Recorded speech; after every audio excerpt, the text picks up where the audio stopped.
Hello students, welcome to this video.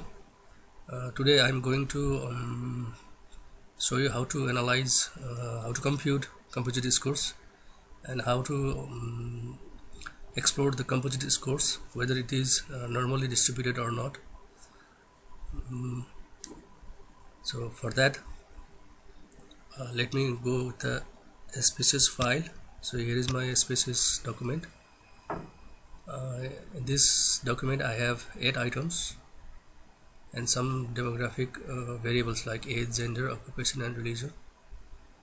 So in the previous video we have learned about how to compute Cronbach's alpha and how to improve the value of alpha by deleting some of the items. So for example, in this case, for these 8 items I have found Cronbach's alpha is 0.815.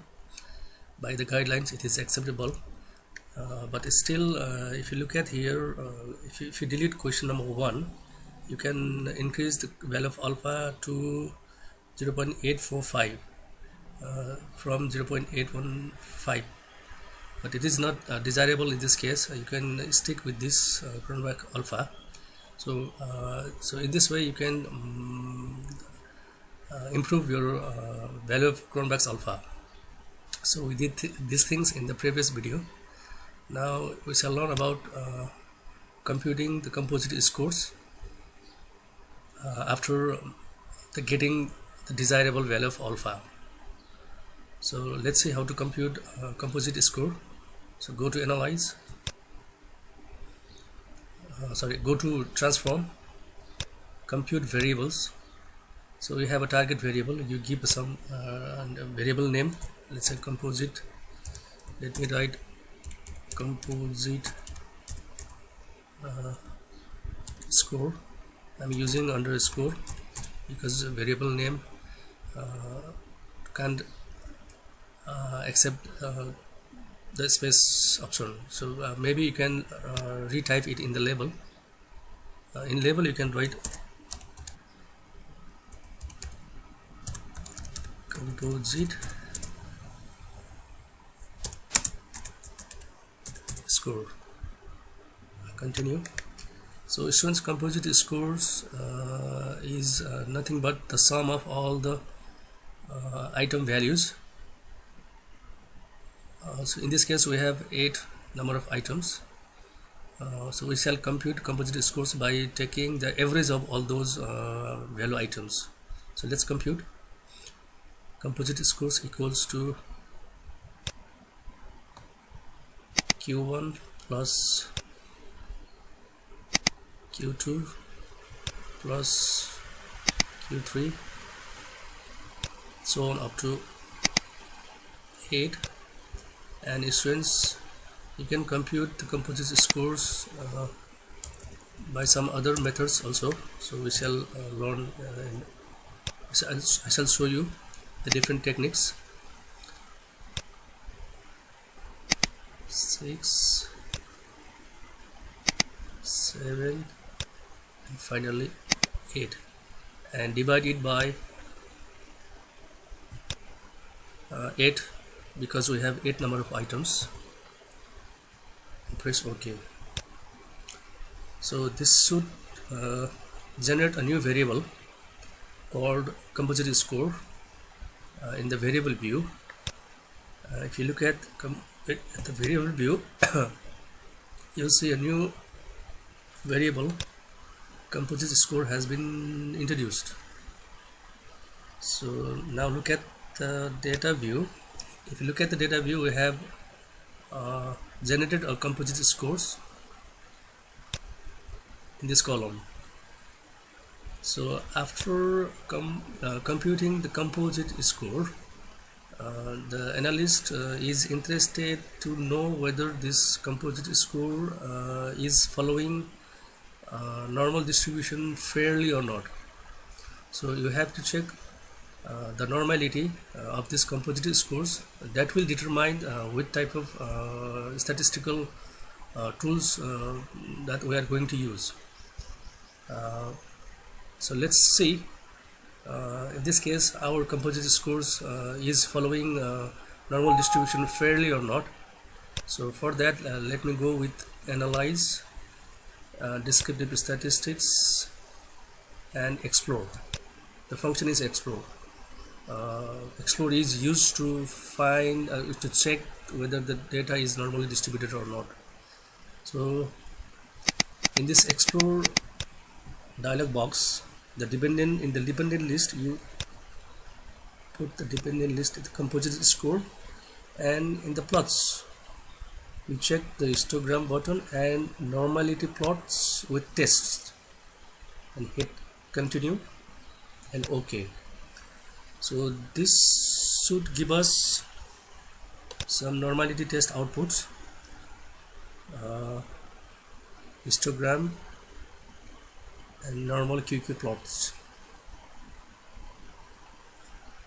plot and normal QQ plot of composite scores. So now how to know whether the composite scores is following normal distribution or not. So first you check the test of normality output. This is the most robust technique to identify whether the composite score is normally distributed or not. So in this case we shall focus on Shapiro-Wilk test. So Shapiro-Wilk test is the value of significance value is showing 0.002. That clearly indicate that we cannot accept the null hypothesis. There is no reason to accept the null hypothesis. Students, so our null hypothesis is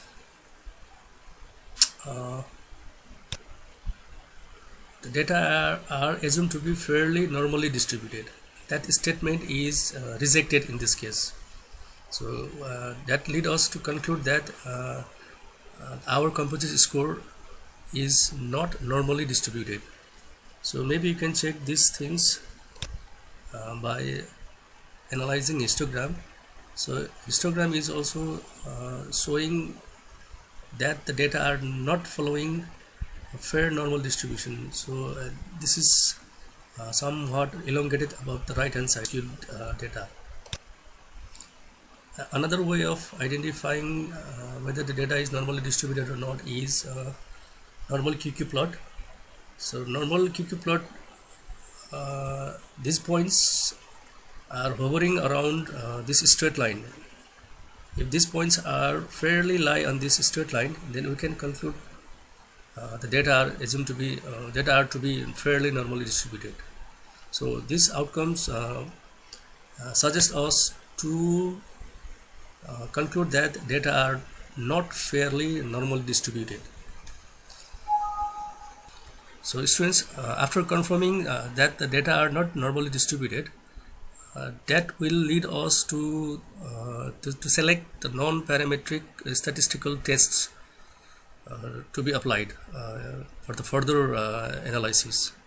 So for example, now I'm going to trying to show some of the analysis tools and techniques regarding suppose if you wish to test whether there is no significant difference in the average level of satisfaction between male and female, against the alternative is there is significant difference in the average level of satisfaction.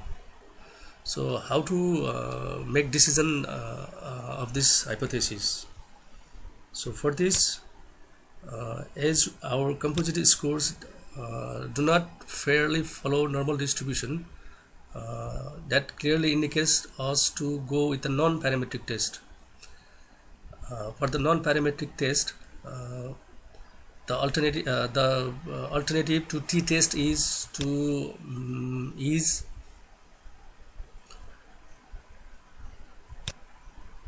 the Mann-Whitney U-test. So in this case, our test is two independent samples because we are willing to see the satisfaction level between male and female. There are only two groups, so therefore go to independent sample test, and our test variable is composite score, and of course our grouping variable is gender. So since in my study grouping variables are categorized into two groups, male and female, and they are coded as 1 and 2, you just input 1 for group 1 and 2 for group 2, and press continue and press OK. So this must result in the following output: the non-parametric test, Mann-Whitney test. These are the mean ranks. For female we have 33.40, for male 28.57, and there are total 60 respondents. For the decision making, we look at the significance value. So in this case the significance value is 0.291. That is fairly higher than 0.05. That clearly indicates that we cannot reject the null hypothesis. So what is our null hypothesis? Our null hypothesis is there is no significant difference in the average level of satisfaction between male and female. So this statement we cannot reject at our sample information. We have to accept this statement, meaning that we have to conclude that on this by our study we come to conclude that there is no significant difference in the average level of satisfaction between male and female. So students, so likewise, if you wish to test whether there is significant difference among the occupation, so what we should understand is that in the previous case we have only two groups, male and female, but in the occupation you have more than two groups. So for that we go to again Analyse, Non Parametric Test, Likert dialogues, and in this case we don't go with the two independent samples but we go with the k independent samples. So again our test variable is composite score, and in this case, as we want to see the occupation wise whether there is significant difference in the average level of satisfaction or not, so we shall select the occupation, the grouping variable. Now you make sure that there are 4 categories in my questionnaire, so I go with a minimum 1 and maximum 4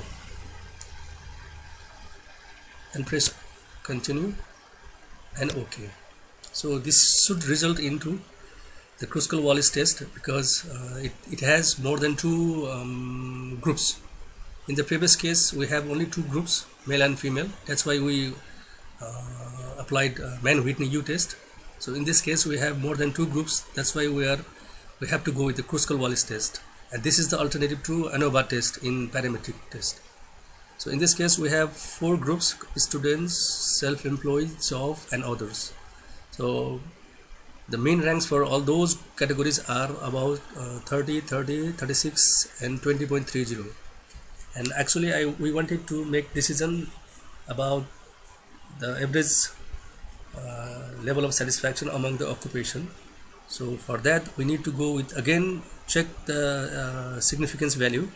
If you look at here, the significance value is 0.143 again, which is greater than 0.05. That clearly indicates that we again cannot reject the null hypothesis because it is greater than 0.05. The cutoff point is 0.05.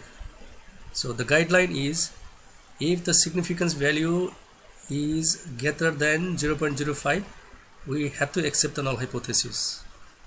So in this case also our sig value is 0.143, so that means we cannot reject the null hypothesis. That means we have to accept the null hypothesis, and concluding that there is no significant difference in the average level of satisfaction among the occupation.